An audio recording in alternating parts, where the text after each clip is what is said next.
6 things the Bible tells us to keep in private if you want wealth. Brother and sister, this is a very crucial video. Okay, I'll be fast and I'll be quick. Proverbs chapter 27 verse 14, it clearly says and tells us about keeping our breakthroughs to ourselves and in secret. Point number 1, your financial strategy and plan. I'll give you an example of Joseph's story. Joseph was given a vision by God. And when God gave him the vision, he did not go out there exposing the vision to everybody. He waited till the right and the divine time that God had given him to expose the vision that he had. God had given him about the fast, the 7 years of fast and the 7 years of good gain to Pharaoh.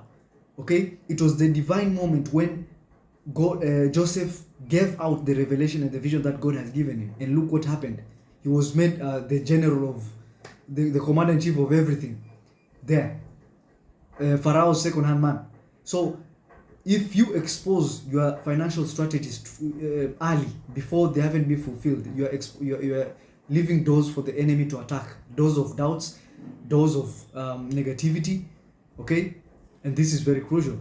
And point number 2, we're going with your current financial status and your income levels. Okay, exposing and putting your financial identity outside the public, you are leaving room for unnecessary drama. You are opening doors for unnecessary things like even robbery, unwanted eyes. So learn to have financial discernment. Okay, keep your financial status and your financial profiles, your income levels, what you've made, to yourself, because exposing this type of information, you are opening a lot and a whole lot of can of worms in your life. You might be robbed just because of just revealing your identity. Okay, point number 3, we're going with your financial dreams and goals. The dream that you have, you're out here telling everybody that I'm going to build a house, I'm going to have money, and I have money, or I have money to build a house, I have money to build to buy a car, I have money to start a business. This talking too early will make will make God's preparations not to be fulfilled. Okay, because you are exposing, you're an open book. And if you're an open book, the enemy knows exactly what to attack. But if you concede and if you have a discernment in this type of information, your financial goals and your dreams, you know what you're going to do. Let them happen fast. And even when they happen, I'm sorry to say that even when they happen, you'll still have to keep it a secret. Let people know, let people find out for themselves. But it's not you with your big mouth to open up, okay, God's purpose and God's plans in your life to other people. Okay, this is exactly, and it's written in the Bible. Scripture teaches us that premature revelation of God's promises can hinder its fulfillment. Divine visions requires divine timing for revelation. You see, point number 4, we're going with charitable acts. Okay, what you do with your money, what you do with your finances, this is not up for the public to know. Okay, in the Bible it clearly says that Jesus said, if you do something with your right hand, your left hand shall not know. So if you give out, or if you use your money by giving people, your left hand shall not know what you're doing. This tells us that you should give out genuinely because of God. You should not give out because of the public eye, because you want the attention, because you want the validation of human beings. If you do that for the camera and the clicks and the views, you are totally on the wrong path.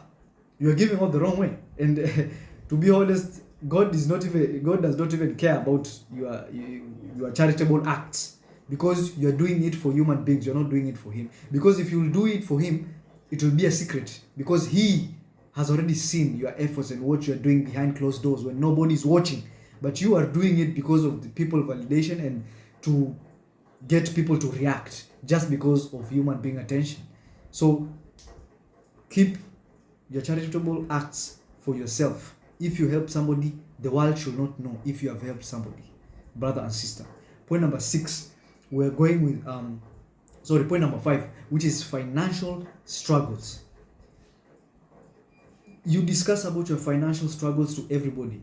Constant discussing and constant talking about your financial struggles and problems, you are opening doors for the enemy to attack. And you're not even opening doors, you are reinforcing those patterns and the strongholds that the enemy has planted in you. Okay? And constantly just complaining about your spiritual, your financial struggles, you're making it concrete. You're making it concrete more and more for the financial struggles to even to be even firm and to be even permanent in your life. Okay? You should not complain. Even there is a Bible verse that says you should not be complaining. God does not love complainers. Don't be out here complaining, and you are out here complaining to people who don't wish you well. Why don't you just take your problems to God? Why don't you just take your financial problems, lock yourself in a room and talk to God about your problems, and not to the world and not to human beings? Okay? So when you constantly talk negative about your life, you are reinforcing the struggles and the bondages that the devil has already planted. So break these cycles by talking firm, by talking firm and boldly, positively about your life. Because in the Bible it says, Proverbs chapter 18 verse 21, it clearly says, the tongue has the power of life and death, and those who love using it will enjoy its fruits. So if you talk negative and love talking negative about your life, nothing positive will ever come, and you'll forever live in struggle. I'm telling you. Point number 6, which is the last point, and this is financial education. You should keep your financial education and learning in secret. The Bible encourages us about in broadening our wisdom and learning more, increasing our knowledge, but at the same time you should keep your financial education and your learning to yourself and in secret until the right time comes, so that you can share and pour out this knowledge to the world. Okay, brother and sister, and I will leave you with this: silence is the best weapon which you'll have, especially when you are financially blessed, especially when God starts blessing you. Silence.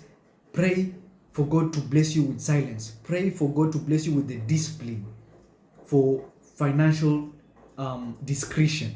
Okay, to put your blessings in a basket and just lock them up for nobody to notice.